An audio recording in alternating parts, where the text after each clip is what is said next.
मुझे मुंबई में डर लगता है।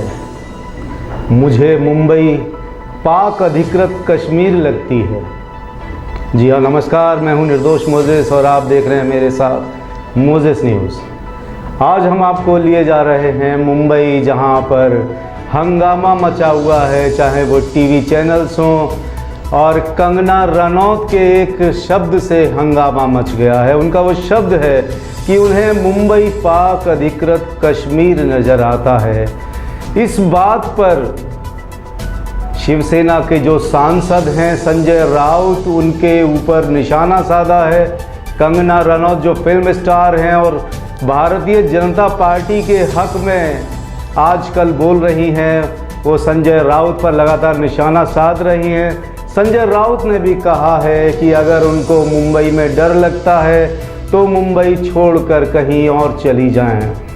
जी हाँ, ये बात है फिल्म नगरी की कि यहाँ पर कंगना रनौत के इस सवाल से, जो उन्होंने बोला है कि उन्हें पाक अधिकृत कश्मीर नज़र आता है मुंबई में, यह बेहद गंभीर सवाल है।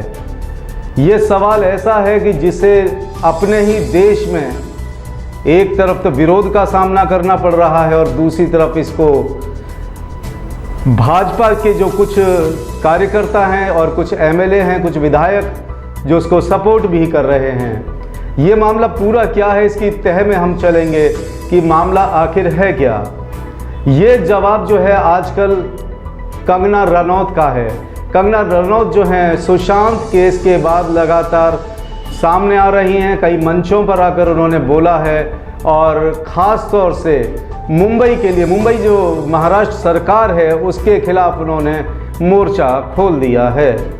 अब हम बात करते हैं कि आखिर कंगना रनौत को मुंबई में ऐसा क्या नज़र आया कि उन्हें पाक अधिकृत कश्मीर नज़र आ रहा है। अब हम पाक अधिकृत कश्मीर के बारे में आपको कुछ बताते हैं। पाक अधिकृत कश्मीर जो है भारत का हिस्सा है। इसे संसद में पास किया गया है कि इस हिस्से को हम हासिल करके रहेंगे। जो भारत का नक्शा है उसमें पाक अधिकृत कश्मीर भारत के नक्शे में शामिल है। अब हम आपको एक बात और बताना चाहते हैं कि पाक अधिकृत कश्मीर में लगभग 55 आतंकी शिविर हैं, जहां पर आतंकवादी भारत के खिलाफ ट्रेनिंग ले रहे हैं। यहाँ पर जो आतंकी है उनकी संख्या करीब 5000 है, जो किसी भी वक्त भारत में घुसकर आतंकी घटनाओं को अंजाम देंगे। तो क्या कंगना रनौत को मुंबई में ऐसा नज़र आता है? उन्हें आतंकी नज़र आते हैं? उन्हें मुंबई में 55 जो आतंकी शिविर पाक अधिकृत कश्मीर में चल रहे हैं वो कहीं दिखाई दे रहे हैं? अगर दिखाई दे रहे हैं तो वो बताएं, नहीं तो उन्होंने एक गंभीर ऐसा सवाल खड़ा कर दिया है जो कि किसी भी देशवासी को, सच्चे देशवासी को मंजूर नहीं होगा। अब सवाल ये उठता है कि अगर यही डायलॉग, यानी मुंबई को पाक अधिकृत कश्मीर कहने का डायलॉग अगर आमिर खान ने कह दिया होता तो क्या होता? सारे देश में हंगामा मच गया होता और गोदी मीडिया खान पर बरस रही होती, उन पर एफआईआर हो चुकी होती, उन पर देशद्रोह के कई केस चल चुके होते और उनके ऊपर जगह जगह थानों में एफआईआर दर्ज हो रही होती। लेकिन अफसोस ये आमिर खान ने नहीं कहा है।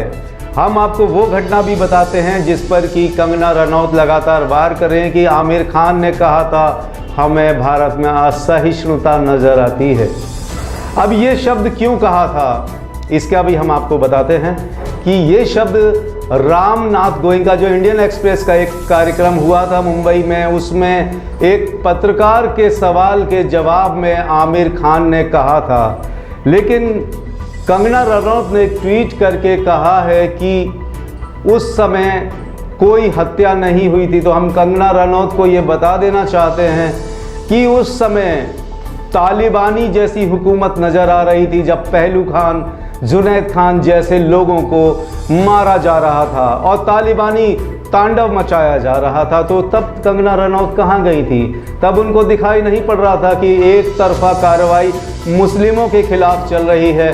तब कंगना रनौत कहाँ थी? क्या कंगना रनौत को ये चीज़ें दिखाई नहीं दी थी? और आमिर खान ने जो कहा था ना कि उन्हें असहिष्णुता नज़र आती है, वो इन्हीं बातों को लेकर कहा था। लेकिन यहाँ पर ये सवाल ज़रूर उठता है कि आखिर कंगना रनौत ने ये सारे शब्द कह कैसे दिए कि उनको मुंबई में पाक अधिकृत कश्मीर नज़र आता है। अब हम यहाँ पर एक बात और कहेंगे, क्योंकि बॉलीवुड के एक अभिनेता और हैं जो इस तरह से भाजपा का प्रचार करते हैं और ऐसी वैसी बातें भी बताते हैं, वो है अनुपम खेर। अनुपम खेर ने भी कई जगह पर ऐसे ऐसे सवाल किए हैं जो जनता उन्हें बेहद चाटुकारिता वाले शब्दों को समझती है। यहाँ पर हम एक बात और कहना चाहते हैं कि नसीरुद्दीन शाह हैं, उनके ऊपर भी कई बार उंगलियां उठी हैं। जब उन्होंने कहा था कि जब बुलंदशहर में एक इंस्पेक्टर सुबोध सिंह की हत्या हो सकती है तो मेरे बच्चे कैसे सुरक्षित हो सकते हैं।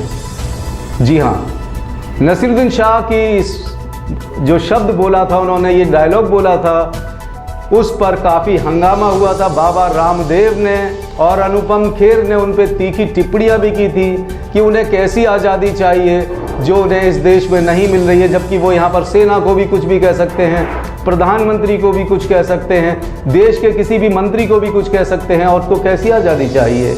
यहाँ पर यह कहना बिल्कुल सही होगा कि नसीरुद्दीन शाह ने ऐसा कोई गलत बात नहीं कही थी जिससे कि इतना हंगामा होता।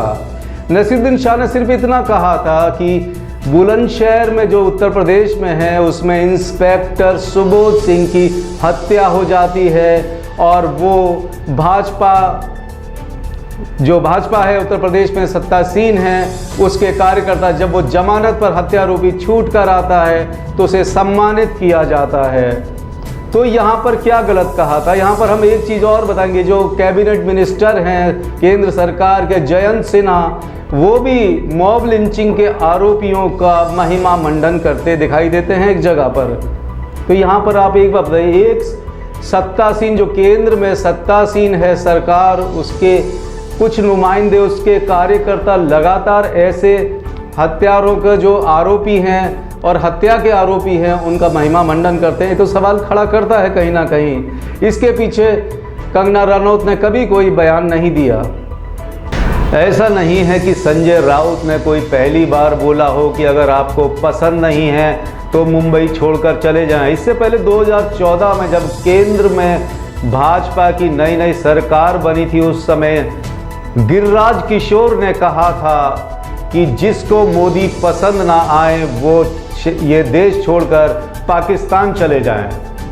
उस समय किसी ने हंगामा नहीं किया, किसी ने नहीं कहा कि हम अपना देश भारत छोड़कर पाकिस्तान क्यों जाएं। यही मैं एक बात और बताना चाहता हूं कि अभी के गृह मंत्री उस समय बिहार में रैली करने गए थे जहां पर महागठबंधन के साथ उनका मुकाबला था। अमित शाह ये कहते हैं वहां पर कि अगर महागठबंधन जीता तो पाकिस्तान में पटाखे चलेंगे। यह बहुत बड़ी बात है कि पाकिस्तान में पटाखे क्यों चलेंगे। अगर महागठबंधन जीतता है तो पाकिस्तान में पटाखे चलेंगे, लेकिन उस समय ना मीडिया ने, ना किसी समाज सेवी ने, ना ही किसी बॉलीवुड के चमकते सितारे ने इसका विरोध किया था। लेकिन आज जब संजय राउत ने कहा है कि अगर मुंबई इतनी ही बुरी है, उसकी पुलिस इतनी ही खराब है, तो आप मुंबई छोड़कर जा सकते हैं, इसमें कौन सा गलत बात कह दी है। यहाँ पर मैं ये भी बताना चाहूँगा कि यही कंगना रनौत अब से कुछ महीनों पहले जब महाराष्ट्र में भाजपा की सरकार थी, उस समय मुंबई पुलिस की तारीफ करती नज़र आती हैं। ये कहती है कि मुंबई पुलिस है तो यहाँ पर सब युवतियों की, लड़कियों की, महिलाओं की इज्जत सुरक्षित है। लेकिन कुछ महीनों में ऐसा क्या हुआ जो उन्हें मुंबई पुलिस में खोट नज़र आने लगा, उन्हें मुंबई जो है पाक अधिकृत कश्मीर नज़र आने लगी। यहाँ पर हम ये बताना चाहते हैं कि फिल्म स्टार अक्षय कुमार ने भी एक मंच पर कहा था कि जब वो रिटायर हो जाएंगे फिल्म इंडस्ट्री से तो वो भारत को छोड़ देंगे और टोरंटो में जाकर बसेंगे। जी हाँ, टोरंटो कनाडा में है। और एक बात जान लेनी चाहिए कि अक्षय कुमार के पास भारतीय नागरिकता नहीं है, उनके पास कनाडाई नागरिकता है, लेकिन वो हिंदुस्तान में लोगों के हीरो बने हुए हैं, यानी एक विदेशी व्यक्ति यहाँ पर हीरो बना हुआ है। खैर, कंगना रनौत को हम ये समझाना चाहते हैं कि वो माना कि भाजपा की बहुत अच्छी प्रेमी हैं, भाजपा का प्रचार कर रही हैं, मोदी जी की तगड़ी समर्थक हैं, लेकिन उन्हें मुंबई के बारे में ऐसे शब्दों को नहीं बोलना चाहिए जिससे कि देशवासियों में गुस्सा जाहिर हो। इस खबर में सिर्फ इतना ही। फिर मिलेंगे आपसे, तब तक के लिए मुझे यानी निर्दोष मोजिस को दीजिए इजाज़त। नमस्कार।